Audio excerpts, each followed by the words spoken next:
La siguiente es una producción de 360podcast.sb. Diana Verónica y Tony, la entrevista se sube todos los días a 360podcast.sb, el primer hub de podcast en El Salvador. O puedes volver a escucharla por Spotify, Google Podcast, Apple Podcast, Amazon Music o TuneIn. Dale clic a la campanita para que recibas la notificación. Este día, en el Corre de la Mañana, le damos la bienvenida a... Transmitiendo en vivo desde el Hotel Hilton, acá en la colonia de Escalón, con una preciosa vista del volcán de San Salvador y el Picacho. Le damos la bienvenida a Paola Bardi, directora ejecutiva del Fondo para la Atención a las Víctimas de Accidentes de Tránsito, el FONAT. Y también, hoy sí lo dije bien. Hoy sí. Y también del Consejo Nacional de Seguridad Vial, el CONASEVI, ¿verdad? Y otras entidades que están relacionadas con el tema de la movilidad urbana. Paola, bienvenida, gracias por estar con nosotros. Nos pueden ver a través del Facebook Live, a través de Diana B y Tony. Bienvenida, Paola. Gracias, Diana y Tony. Un saludo para todos los que nos visitan desde las redes sociales esta mañana, también las personas que andan transitando por aquí en el hotel. Qué gusto poder estar de nuevo con ustedes. Está bien sabroso aquí, ¿verdad? Sí, está bien agradable. Agradable porque ves a la gente, va y viene, hay actividades, ¿verdad? Hay actividades, sí. Hay eventos y eso es bueno. Y dentro de esta movilidad, pues es el tema que hoy nos tiene aquí conversando. Paola, yo quisiera primero recordar qué es el FONAT y qué es el CONASEVI para información de nuestros amigos Radio Escuchas. Con mucho gusto. Bueno, el FONAT es el Fondo para la Atención a las Víctimas de Accidentes de Tránsito y es el que se dedica dentro de uno de sus fines esenciales a hacer una entrega de una ayuda económica cuando una persona se ha visto impactada por un siniestro de tránsito o cuando algún familiar pues lamentablemente perdió a una persona dentro de un siniestro de tránsito. Ese es uno de los fines esenciales. A los que se dedica el FONAT. También tenemos un programa de rehabilitación que ayuda a aquella persona que sufrió un siniestro de tránsito a reincorporarse a la vida laboral. Y también, por el otro lado, hablábamos del Consejo Nacional de Seguridad Vial, en donde miramos toda la parte preventiva relacionada a la prevención y la educación en seguridad vial para toda la población. ¿Y ese fondo cómo se financia? El FONAT se financia a través de lo que se recauda en multas de tránsito y en intereses generados por estas, y es hasta un 50% de lo recaudado en multas. Muy bien, Paola, dentro de todas estas entidades también está el observatorio, ¿verdad? El ONASEVI. Así es. ¿Qué es el ONASEVI? ¿Cómo funciona? ¿Para qué sirve? El Observatorio Nacional de Seguridad Vial nace a raíz de una necesidad latente de comenzar a tomar decisiones basadas en evidencia, en donde participan las instituciones que generan información estadística con respecto a siniestros de tránsito. Tenemos a la Policía Nacional Civil, al Ministerio de Salud, al Instituto Salvadoreño del Seguro Social, a la Fiscalía General de la República, al Instituto de Medicina Legal, al Viceministerio de Transporte y así sucesivamente. También a medida vamos avanzando dentro de nuestro observatorio, acabamos de cumplir 2 años de haber inaugurado el observatorio. Vamos tratando de sumar más instituciones que puedan abonar al tema de seguridad vial. Ahora bien, entiendo, Paola, que el objetivo de ese observatorio es tener data, hoy está de moda esa palabra, ¿verdad? La famosa data, es decir, datos reales que son recabados por cada una de estas instituciones para que en base a los datos se puedan tomar decisiones. Y son decisiones que salvan vidas. O sea, para que dejemos de tomar decisiones porque es el criterio de alguien y decir, no, miren, lo que está sucediendo es esto, estos son los datos y en base a esto tomemos decisiones. Claro, así es, efectivamente. Bueno, uno de los logros que podemos mencionar dentro de estos 2 años del observatorio es el mayor aporte en la toma de decisiones basadas en evidencia, en donde hablamos sobre esta data que tú mencionabas muy bien, y es que el observatorio al final se encarga de recibir toda esa información estadística a través de todas estas instituciones que mencioné y luego limpia la información para luego poderla presentar de una forma amigable, súper accesible, para que todas las personas que tengan interés en conocer cuál es la siniestralidad en el día a día, puedan visitar la página web del observatorio y de ahí se sacan diferentes reportes, lo cual sirve muchísimo para poder también incluso planificar una ruta. Si vamos a salir de casa, también hay una parte en donde miramos nuestro mapa interactivo con el tráfico, en donde miramos cuáles son la cantidad de accidentes que hay. Esto se actualiza cada 5 minutos con Waze, se tiene un convenio en donde podemos ver las distintas rutas en donde hay Vaya, mira, siniestros y esta es reportados. información oficial y que nos sirve a todos, Tony. Sí, sí, sí. Porque te da en tiempo real, con 5 minutos, cada 5 minutos Sí, se actualiza, así es. decía Paola, cómo es el tráfico, cómo está el tráfico. Entonces tú te metes a la página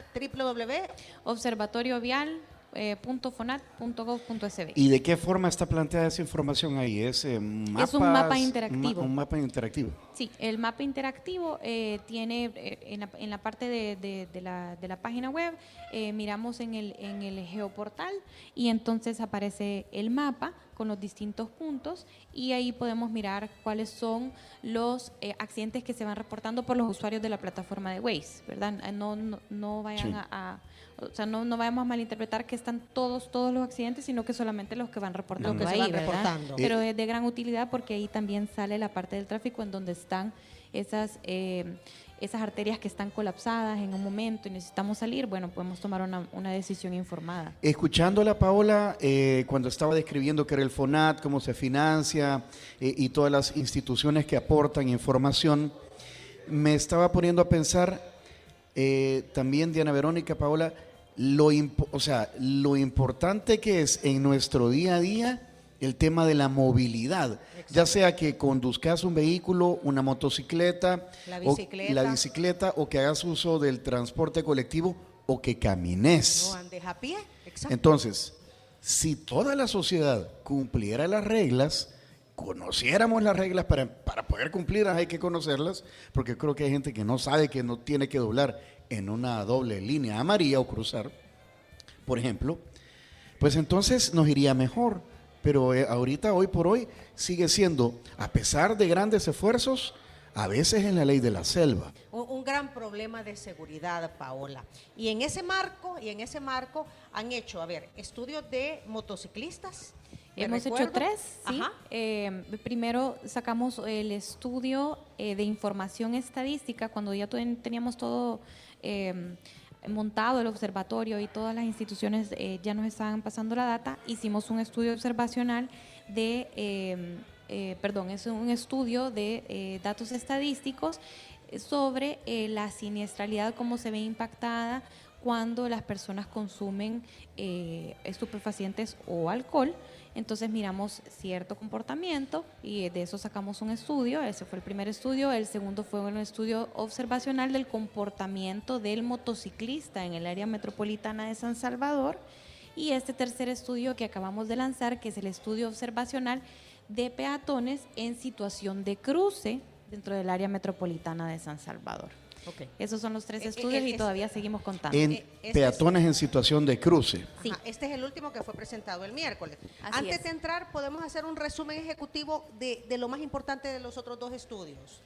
Por supuesto. En el primer estudio que mencionaba sobre los efectos de la conducción bajo del alcohol, la siniestralidad es un tema de comportamiento de riesgo. Cuando vemos el comportamiento de riesgo, miramos que una mala decisión se ve al final reflejada en el incremento de los siniestros de tránsito, y hay días en específico en donde mayormente ocurren este tipo de siniestros, como son de las 6 de la tarde a las 6 de la mañana, y en específico del fin de semana, pues que todos sabemos que el fin de semana nos relajamos un poco más. Entonces desde el viernes hasta el lunes en la mañana es cuando mayor cantidad de siniestros suceden en el ámbito de este estudio observacional, por ejemplo.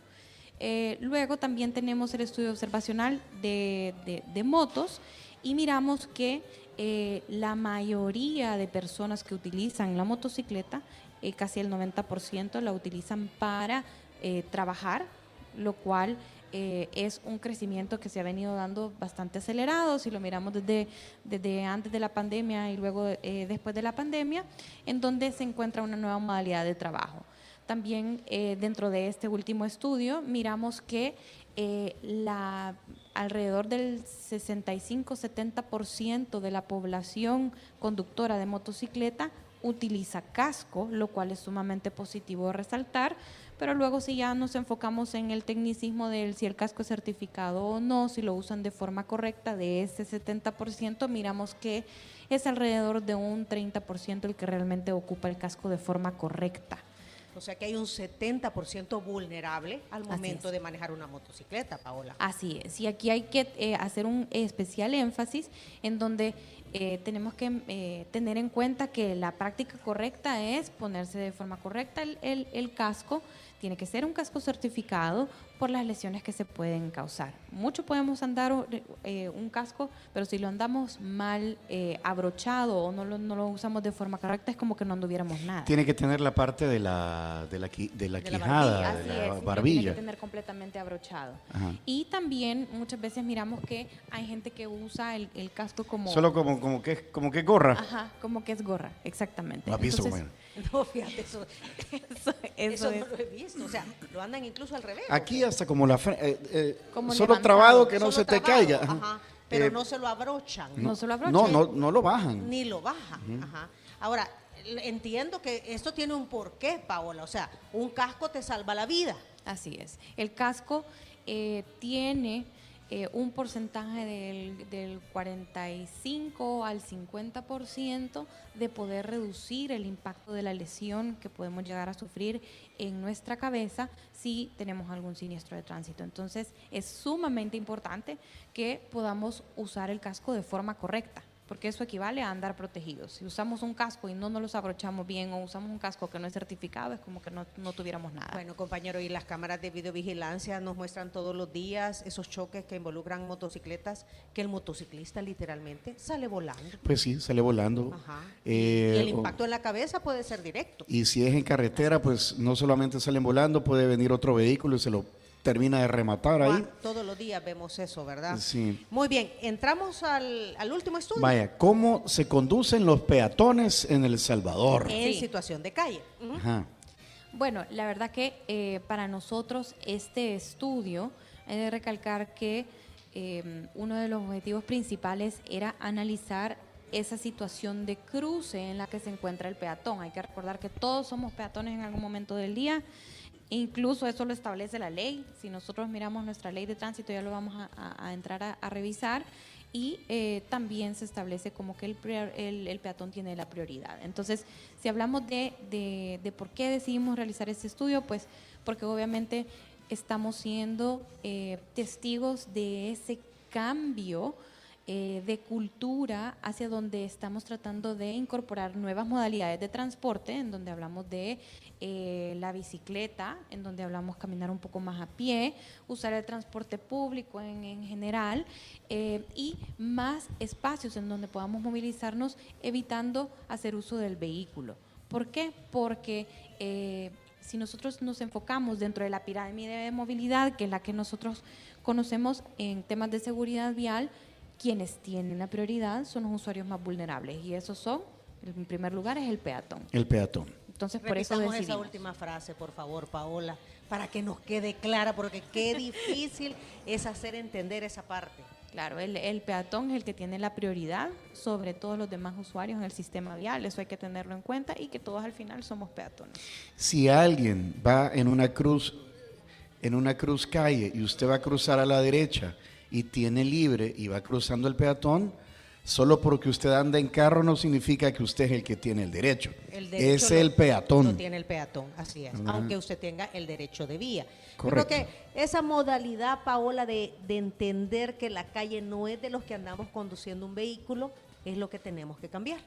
Claro, al final todo vuelve o resulta en un comportamiento, en una actitud con respecto a la tolerancia, la empatía, el respeto como tal y la conciencia de que en algún momento del día, si nosotros creemos que estamos usando un vehículo porque tenemos una posición mucho más dominante dentro del sistema vial y que por eso nos da derecho a a poder infringir los derechos del peatón. Realmente no debería de ser así, deberíamos de ir cambiando un poco, y hay que recordar que en cualquier momento, si tenemos que bajarnos de nuestro vehículo, caminar hacia algún lugar, o nos tenemos que cruzar una acera, también vamos a querer estar en una posición en la que nos respeten, ¿verdad? Paola, no quiero hacer spoiler del estudio, Sí. pero en términos generales, la mayor cantidad de accidentes donde hay involucrado un peatón, ¿es por culpa del peatón o por culpa del conductor?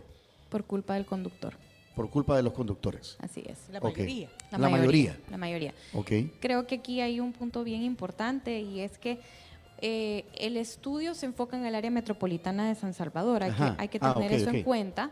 El área metropolitana de San Salvador es, el San Salvador es la capital, por tanto, la mayoría de personas se desplazan a trabajar aquí, y la mayoría de actividades se realizan aquí. Entonces, el estudio se enfoca en esas arterias en donde hay mayor afluencia de peatones, alrededor de los hospitales, centros comerciales, universidades, donde también hay pasarelas, porque luego dentro del estudio hay un objetivo ahí muy importante, que tenemos que hablar de las pasarelas.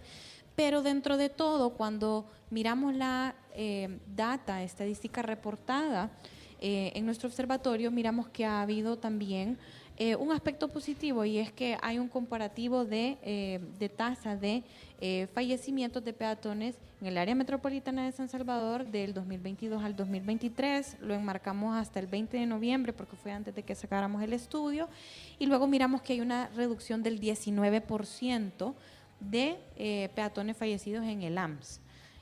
También a nivel nacional, hay que resaltarlo, hay una reducción del 12%. Pero Eso es una eso buena no es noticia. suficiente. El hecho de que, se ha reducido la viales. Efectivamente. Ok. Así es. Entonces, de alguna forma sí podemos resaltar y decir que que se han venido haciendo en pro de cambiar esa cultura vial con respecto a los conductores y también a los peatones. Hay que también entender que los peatones tenemos derechos, responsabilidades con respecto a cómo nos vamos a movilizar, y también con respecto al tema del respeto de las señales de tránsito, ¿verdad? Entonces, todo esto va abonando, pero no es suficiente. O sea, tenemos que seguir adelante con respecto a esto para poder ir cerrando aún más la brecha de siniestralidad con respecto a los peatones. Ok, siguiente punto del estudio. ¿Cómo se realizó el estudio, Paola? Bueno, Que se me queda pensé que bien. me iba a preguntar algo. Bueno, el tema de cómo se realiza es un estudio completamente observacional, es decir, no hay ningún tipo de interacción con la persona que está siendo observada. Esto es de suma importancia porque queríamos mirar sin influir en el tipo de Porque si le conducta que vayan a a la persona, modificar. ya la estás advirtiendo. Exactamente. Ajá. Entonces lo que queríamos era mirar. O sea, en salió en el personal día a día. del FONAT a ver, a observar. En realidad lo hicimos con estudiantes Ajá, de ajá. varias universidades, en donde se desplegaron a lo largo del área metropolitana de San Salvador, cómo se decidieron los puntos para poder hacer el estudio. Esto es bien importante. Y fue cruzado con los puntos críticos en donde más ocurren siniestros, es decir, no ha sido una decisión al azar, sino que nos volcamos completamente a lo que va siendo reflejado dentro de los resultados estadísticos, y nos damos cuenta que hay ciertos puntos críticos en donde más ocurren atropellamientos. Entonces teníamos que ir a observar y decidimos que iba a ser en esos puntos. Y luego, a través de una capacitación que se le dio a los estudiantes, pudimos ir completando el formulario que teníamos diseñado con respecto a esto. Este estudio no lo hemos hecho solos, quiero recalcar esto. Este estudio lo hemos hecho también con la ayuda del PNUD, con Infosegura y con USAID, quienes también nos han abonado a la metodología que también se Compartir aplicó. experiencias sobre cómo hacerlo. Así es. Ok. Ahora, si ya nos fijamos en qué muestra, es una muestra bastante importante con respecto a la síntesis del estudio, y se observaron alrededor de 16.514 peatones versus 15.200 conductores. Esto es importante porque ahí miramos la relación entre el peatón y el conductor, que es íntimamente Ligado. cercana. Claro, Sí, claro. así Porque es. si no hay un conductor, pues no hay problema. Exactamente. El problema es cuando se conjuga en la calle un conductor y un peatón. Exactamente. Vaya, a conducirnos en la calle es de las primeras cosas que nuestros padres nos enseñan, ¿verdad? A voltear a ver para ambos lados, a que no cruces la calle corriendo, ¿verdad? Sí, llegar a la acera y a uno de chiquito le decían, vuelva a ver a los dos lados antes de cruzar una calle. Ajá. Y antes de eso no vaya a cruzar la calle. Ahí hay un punto bien importante porque creo que luego de publicar el estudio, alguien se me acercaba y me decía, pero es que yo creo que deberíamos de estudiar para poder ser peatones.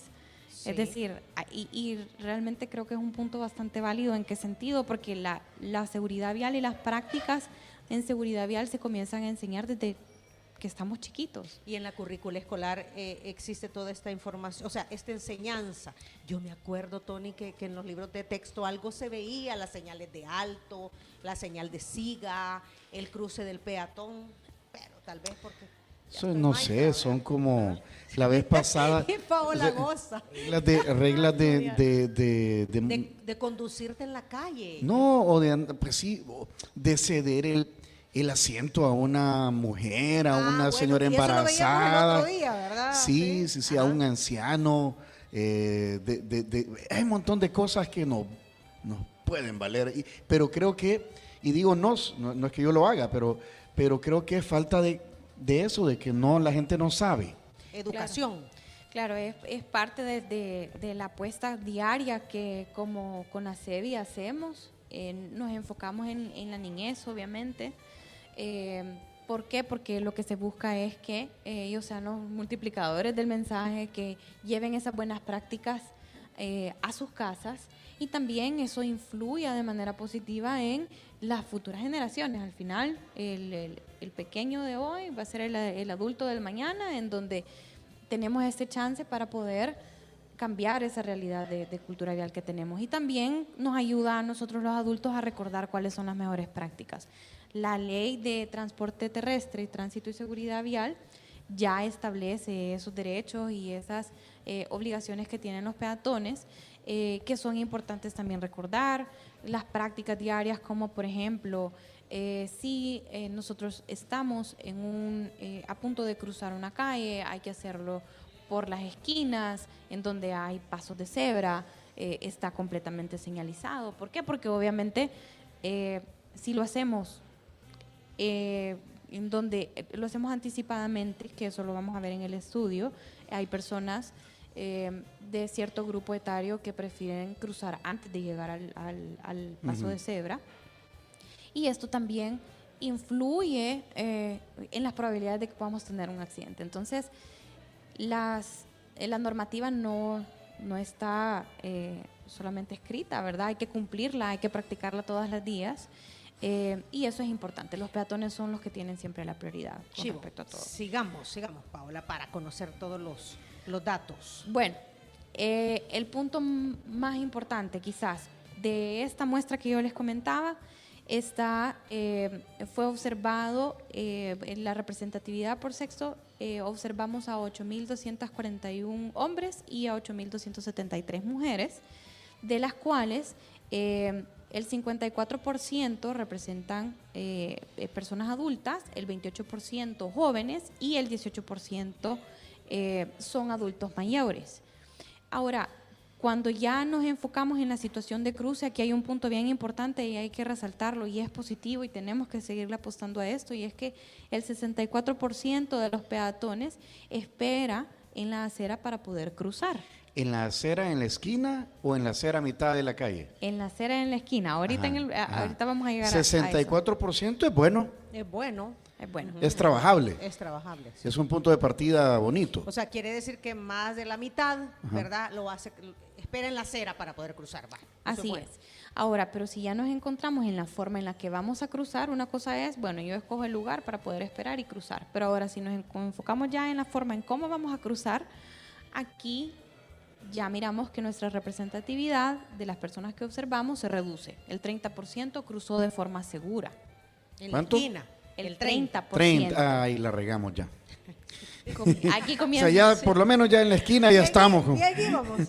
Aquí comienza el aspecto de que tenemos el que ir trabajando. Y es que el 70% hace cruces riesgosos y estos se dividen en diferentes tipos de cruces. Está el cruce anticipado, que obviamente es el que antes de que la luz se vaya a poner en rojo, la persona sí, o sea, es decir, se cruza el semáforo en verde. El 29% lo hace de esa forma. Los cruces tardíos, cuando ya el semáforo está a punto de cambiar ¿A verde? a verde, el 24% lo hace también.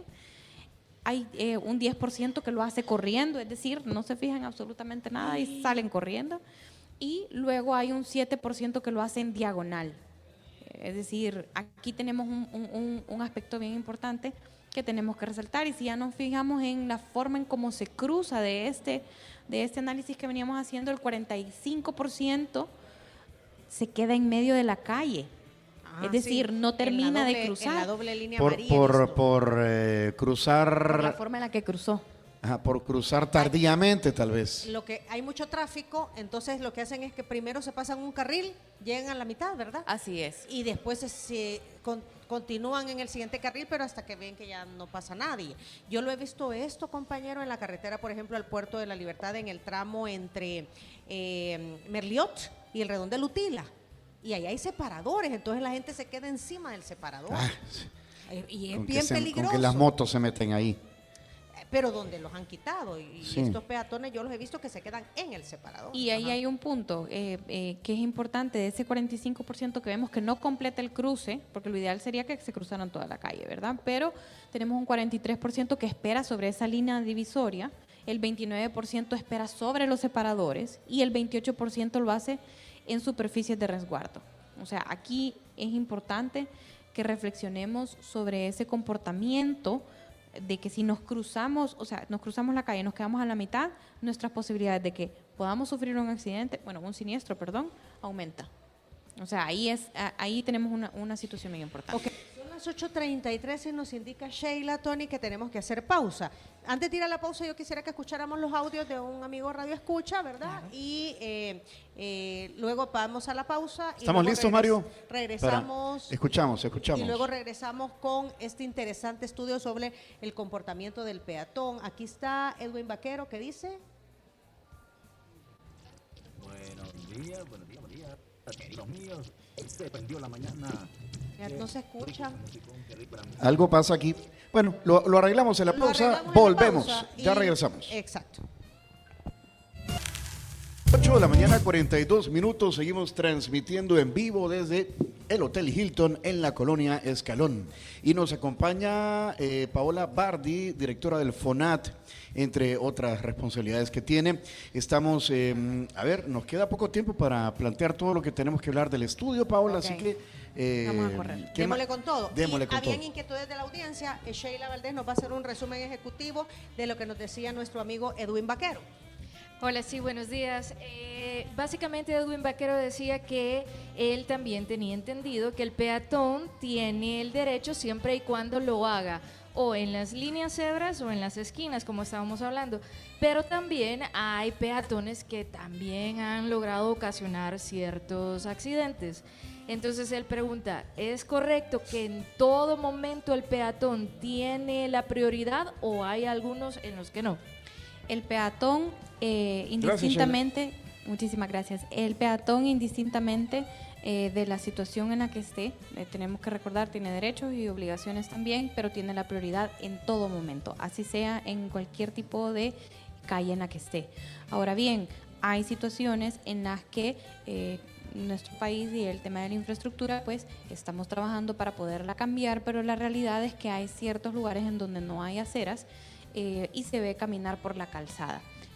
¿Qué es lo recomendable? La ley de tránsito ya lo establece, y es que debe caminarse en sentido contrario a la marcha del vehículo para poder ser visto por el vehículo. Ojo, o sea, para caminar, para conducirse En la calle. en la calle, En la calle. cuando Cuando no no hay haya acera, que acera. pasa en muchas En las situaciones, carreteras, por ejemplo. ¿verdad? Debe cruzarse al carril donde venga en sentido contrario la circulación de los vehículos.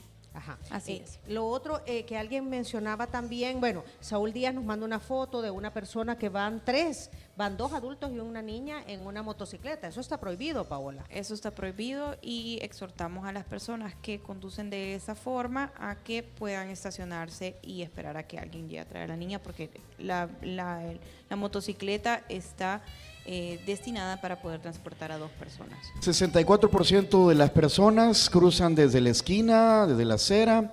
El problema es que el 30% lo hace de manera incorrecta. Así es. Otro punto también importante es que los peatones, cuando están en interacción con el semáforo, el 71% de los peatones sí respeta el semáforo. Esta es otra conducta completamente positiva, pero tenemos que seguir apostándole a ese 23% que nos queda de fuera, que todavía lo sigue haciendo de manera riesgosa. Ahora, dentro de estas personas que respetan el semáforo, ¿quiénes son los que más lo respetan? Miramos a los adultos acompañados de niños, en primer lugar; en segundo lugar los adultos mayores, y en tercer lugar los jóvenes. Con los jóvenes tenemos que seguir enfocándonos en la modificación de esos comportamientos. Ahora, ¿qué pasa cuando el peatón está ante un paso peatonal? ¿Cuál es el comportamiento que identificamos en las distintas calles? El cruce de calle respetando el paso peatonal refleja un 56% de los peatones que sí respetan el paso peatonal que está designado para eso. Hay un 44% al que le tenemos que seguir apostando dentro de la calle, que no lo hacen afuera del paso peatonal. Es decir, las personas que no llegan al paso peatonal tienen esta modificación en su comportamiento de riesgo por factores externos. Un ejemplo es la lluvia. Es decir, prefiero cruzarme antes de llegar y caminar hasta el paso peatonal a seguirme mojando, por ejemplo, cuando llueve. O porque al otro lado está el bus. porque Entonces del me otro lado cruzo está a el la bus. mitad de la calle porque me va a Yo dejar el estaba bus. pensando que ese es el otro estudio que hay que hacer. ¿Cómo interactúan los peatones que utilizan el transporte público? O sea, ¿a dónde toman el bus? ¿A dónde? ¿Cómo? Se bajan, Sí. exacto. Pero ahorita que dijo lluvia, Paola, se me ocurre un poco eso, y nos ha pasado a todos. Vamos en la calle, se viene la lluvia, ando en bus, ya llegué a la parada, pero no llegué al paso peatonal, al paso de cebra. Entonces me cruzo la calle porque se me va a ir el bus. Sí. Pero eso no es correcto. No, no es correcto. Y dicho sea de paso, de esos 44% que cruzan de fuera del paso peatonal, este porcentaje que lo hace con factores externos es un 52%, o sea, es la mitad. Estamos llegando a un punto bastante importante. Luego, los adultos con niños son quienes más respetan el paso peatonal, tenemos un 63%, lo cual es bueno. Y luego las mujeres son quienes más respetan el paso peatonal con un 57%. Ahora, hablábamos y escuchábamos una nota de voz hace poquito que alguien mencionaba sobre las personas que iban cruzándose la calle hablando por teléfono. Eso se ve muchísimo, y oyendo Paola. música. O que van con audífonos, andan en la Exacto. calle con audífonos. Entonces van así como que son zombies, o sea, separados de lo que está sucediendo a su alrededor. Así es. Entonces ahí miramos también ese tipo de conducta, y el 43% sí se distrae cuando cruza la calle. Y los que van hablando por teléfono cuando se cruzan Hay el un paso de cebra. 25%. No sé si te pasa a ti, compañero, lo has observado. Sí, sí, sí. Ajá. sí. Y a mí me preocupa, yo soy mamá, Paola, a mí me preocupa cuando van con el celular en la mano en uno y con un muchachito con la otra mano cruzándose la calle. Y yo digo, puchica, qué irresponsable, porque cualquier cosa puede suceder alrededor, pero por ir con el celular y le van a robar al muchachito, le van a pasar llevando al muchachito y no se da cuenta. Yo creo que aquí hay que resaltar algo, y el tema de o la percepción del cruce peatonal en una zona segura, ¿verdad? O sea, si partimos de ahí para poder tratar de entender la conducta de por qué la gente va distraída dentro del paso peatonal, que no debe de ser así. O sea, no quiero que se vaya a malinterpretar, sino que el paso peatonal, al igual desde el momento en el que salimos de nuestra casa, tenemos que estar pendientes de todo lo que está pasando a nuestro alrededor, del entorno, exactamente. Del entorno, de los sonidos, Sí, porque si alguien te pita y andas con señales. audífonos no vas a pues sí, escuchar. ahí hay pitos, Exactamente. motores, Incendio, qué sé yo, cualquier cosa. sirenas. Ajá. Sirenas. Y al final yo creo que es parte de nuestra percepción de que de alguna forma, por ser una zona segura, pues me descuido en ese momento y voy hablando, pero no tiene que dar pie a eso. O sea que debería, y ahí me corrige si no, o existe algún artículo de la ley en donde el peatón no debe de estar utilizando dispositivos al momento de conducirse en la calle. Así de específico no está establecido, si bien es cierto, se habla sobre las prácticas de que tiene que mirar de un lado a otro, tiene que estar pendiente del entorno, normado como tal no está, sino que es una práctica de seguridad vial que se recomienda, ¿verdad? Ok. Quisiéramos llegar a ese nivel de detalle también, pero vamos a trabajar para eso. El 15% mantiene conversaciones con otros peatones cuando va cruzándose la calle, es decir, vamos platicando con nuestras amistades. Pues con sí, quien niña. sea, Ajá. y entonces también eso es distracción. Y luego el 3% se distrae con el entorno, es decir, van pendientes de todo lo que sucede alrededor, no de cruzar la calle de forma correcta. Hasta los perritos, uno ve perritos que llegan a la esquina, Y pasan voltean por a el ver paso al de otro lado, sí. cebra. Una vez vimos un perrito cruzándose la pasarela. En ¿te la acordás calle de La Mascota. De la Jerusalén. Ajá, la mascota y la Jerusalén. Eso es otra cosa. Pues sí, hay quienes dicen no deberían haber pasarelas, ¿verdad? Porque debería ser todo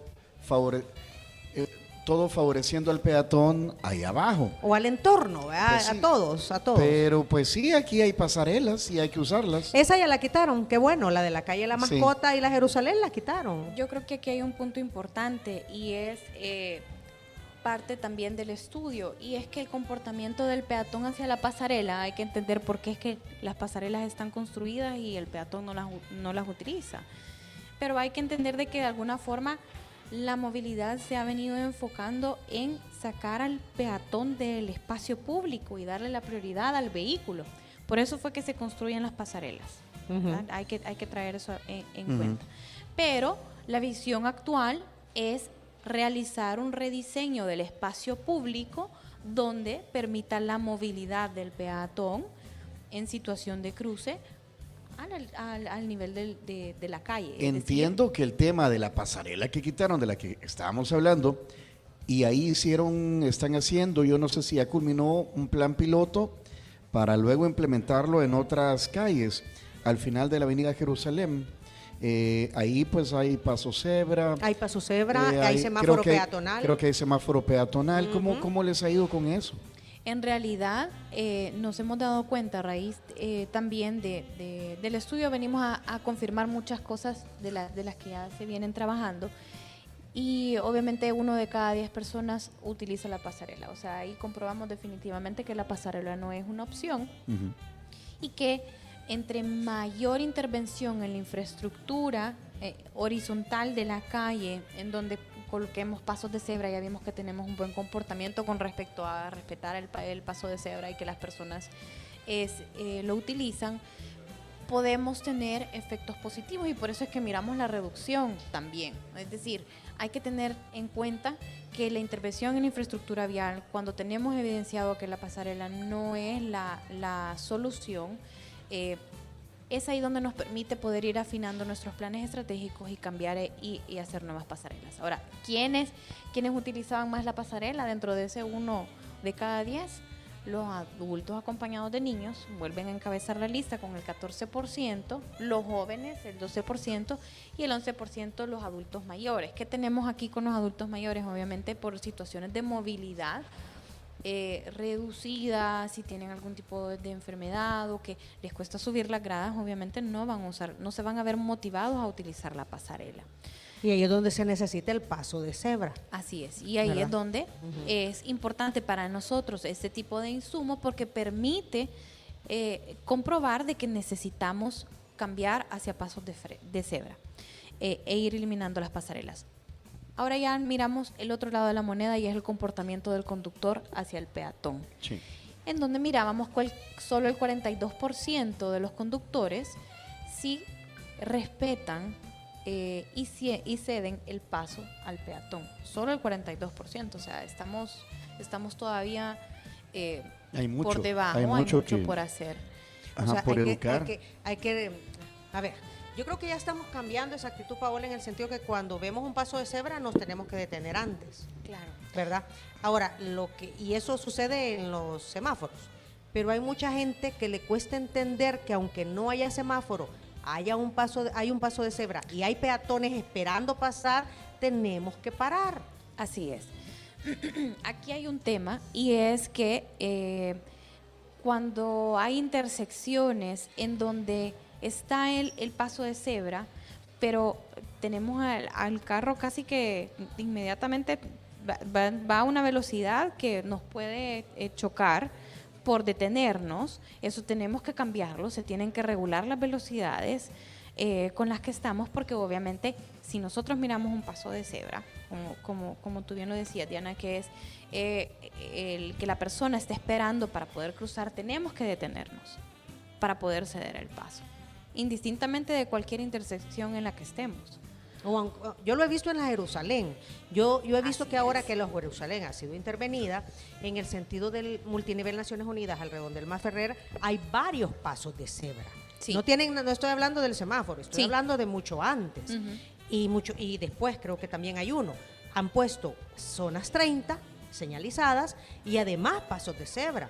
Y allí transita mucha gente que, digamos, va a la orilla haciendo ejercicio, ¿verdad? O van caminando y necesitan cruzarse al otro lado, lo hacen en el paso de cebra. Sí. Y nosotros los conductores tenemos que parar y ceder el paso. Aquí hay un punto bien importante y mencionaba la zona 30.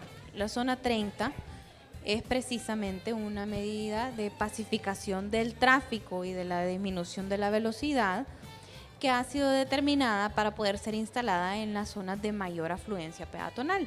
Entonces, obviamente, lo que esperamos con este tipo de establecimiento de zonas es que el vehículo vaya a una velocidad en donde puede detener la marcha por completo.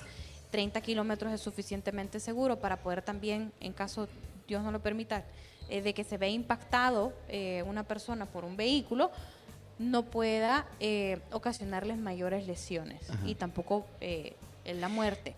Entonces miramos de alguna forma que las zonas 30 ayudan a que los pasos peatonales funcionen de verdad, que los vehículos puedan detener la marcha para que el peatón pueda pasar. Ahorita escuchándola, Paola, viendo cómo interactúo yo en esa parte en la Jerusalén, por ejemplo, me pasa que ahora, porque antes iba rápido, iba a una velocidad rápida, digamos que no lento, vaya. Pero ahora sucede que está tan intervenido y tan señalizado que ahora sí ya voy a la velocidad que me dice pero sí, entonces ahí falta mucha eso, que ustedes como autoridades vayan como ganando terreno en distintas arterias para que ocurra eso. No sé si me logré dar a entender. Está tan señalizado. Hay cámaras, hay zona 30, hay paso cebra, hay rótulos, Lo que tú decís es que hay temor de Dios, compañero. Hay temor de Dios. Como están las cámaras de videovigilancia, vienen los semáforos inteligentes, que ahora no hay necesidad de que haya un policía ahí para ponernos la multa. Entonces ya vas consciente de cómo tenés que ir. De cómo debes no sé si me explico. Conducir. Sí, y por supuesto, o sea, esa observación es la que hace que nosotros tengamos que rediseñar los espacios públicos. Si nosotros tenemos mayor intervención en esas arterias, vamos ganando terreno con respecto a la modificación de la conducta, porque son una serie de intervenciones a distintos niveles en donde nosotros necesitamos ir teniendo una infraestructura vial que permita el desplazamiento y la identificación de las señales para poder reducir la velocidad y dejar que los demás pasen. Por ejemplo, Luego tenemos las campañas y tenemos otros efectos también sancionadores que si nosotros infringimos la ley, pues obviamente somos castigados. Y para cerrar nuestro estudio observacional, los cruces por el grupo demográfico, miramos que en todo momento que el primer lugar se lo lleva la persona que va acompañada con niños. Es decir, el peatón es el que mejor se porta, es la persona que va acompañada con niños. Posteriormente son los adultos mayores y en tercer lugar están los jóvenes. Es decir, que nuestra población juvenil tiene mayor tendencia a adoptar comportamientos de riesgo. Es decir, que tenemos que enfocarnos en nuestra población económicamente activa, a seguir trabajando para poder modificar esos comportamientos. Todo lo que hemos visto en este estudio es un comportamiento como tal, es un cambio de actitud, es completamente prevenible. Si nosotros modificamos nuestra conducta, reducimos siniestros de tránsito. Exacto, siniestros porque accidentes son los que no los podemos evitar. Los siniestros son totalmente evitables. Exacto. Quiero leer ese comentario de Mario Calero, que es un gran radioescucha, Tony, y que me parece que resume todo lo que hemos estado conversando. Dice, la prioridad en todo momento es el peatón. El vehículo debe respetar en todos los momentos al transeúnte. El problema es que nuestras calles carecen de aceras amplias, la gente camina y cruza a media calle. Se debe hacer conciencia cultural. Y yo creo que por ahí va el mensaje, Paola. Sí, al final, y es parte de los mensajes que constantemente todas las instituciones de gobierno promueven, y es el cambio de cultura vial. Si nosotros cambiamos y modificamos nuestro comportamiento, podemos mirar que vamos a reducir los siniestros de tránsito. Es decir, todos tenemos responsabilidades, todos podemos poner de nuestra parte para poder modificar esas conductas y lograr ese cambio al final. Son siniestros, recordemos, todo depende de nosotros. Sí, al final son vidas, ¿verdad? Sí. Y yo siempre digo, si yo pasé a mejor vida, qué bien, pero ¿y esas personas que quedan lesionadas? Que me imagino, Paola, usted ha de ver casos todos los días tremendos. Tristes. Es lamentable porque tratamos de la mejor forma posible de prevenir los siniestros, de eliminar ese tipo de conductas, pero ¿qué pasa cuando ya estamos en una situación en donde ya la persona tuvo el siniestro y se vio impactada, el impacto económico que tiene, luego que tiene que, si es una persona que sufrió una amputación por un siniestro de tránsito, es una lesión sumamente grave. Fractura, tiene que- recuperación, qué triste. terapia, la Exactamente. familia. Las consecuencias son bien graves y a lo largo de los años pues quedan esas secuelas. sí. O sea, son Entonces, secuelas para toda la vida. lo importante aquí y el mensaje es que estamos a tiempo. Si nosotros tratamos de hacer prácticas de seguridad vial todos los días en todos los medios de transporte que hay, podemos salvar una vida. Última pregunta. A raíz de estos estudios, como gobierno, están tomando acciones para cambiar, ¿verdad? Muchas cosas. Así es. Entonces, el Estado que haga su parte y nosotros hagamos la nuestra. Y yo creo que las intervenciones de los espacios, Las como, intervenciones de como los espacios. mencionaba Paola, son importantes y eso es lo que, pues sí, de esa manera nos está educando también el Estado, Paola, ¿verdad? Sí, es una responsabilidad compartida, como me gusta decirlo a mí. Todos tenemos que poner nuestro granito de arena. La responsabilidad del Estado es mejorar la infraestructura vial, poner las condiciones necesarias para poder permitir que los peatones, y que todos los usuarios del sistema vial se puedan desplazar de forma adecuada, pero también depende de cada uno de nosotros de adoptar esas prácticas seguras para podernos movilizar de forma correcta. Muy bien. Muy bien. Ya son las 9 de la mañana con 2 minutos. Paola, la invitamos a que pase al desayuno, ¿verdad? Muchísimas gracias. Usted y su equipo, muchísimas gracias por aceptar nuestra invitación y gracias por compartir los resultados de este estudio con nuestra audiencia. Recuerden que al final todos en algún momento, aunque conduzcamos un vehículo, en algún momento también somos peatones. A cuidarnos todos. A cuidarnos todos. Muchas gracias. Gracias, a Paola. ustedes. Quien quiera volver a escuchar esta entrevista o a verla, ahí está el Facebook o escuche lo siguiente. Si quieres volver a escuchar esta entrevista, ingresa a 360podcast.sb, el primer hub de podcasteros salvadoreños. Sigue a Diana Verónica y Tony la entrevista en Spotify, Google Podcast, Apple Podcast, Amazon Music o TuneIn. Esta fue una producción de 360podcast.sb.